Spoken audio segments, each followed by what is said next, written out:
Как да се насладим на коледните и новогодишните празници без да прееждаме?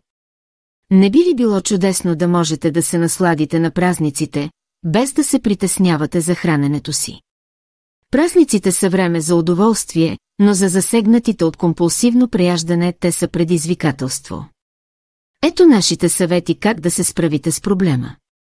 Планирайте предварително какво ще ядете, предложете да внесете здравословни ястия на събитията. Яжте по-леко и спортувайте в празничните дни, не ходете на парти гладни. Намерете приятел да си отбелязвате взаимна подкрепа, донесете здравословно лакомство със себе си, за да не се чувствате лишени. Попитайте какво има в менюто и планирайте съответно своето, водете дневник за храненето, за да следите напредъка. Научете повече в статията на линка в описание. Весели, спокойни, усмихнати празници!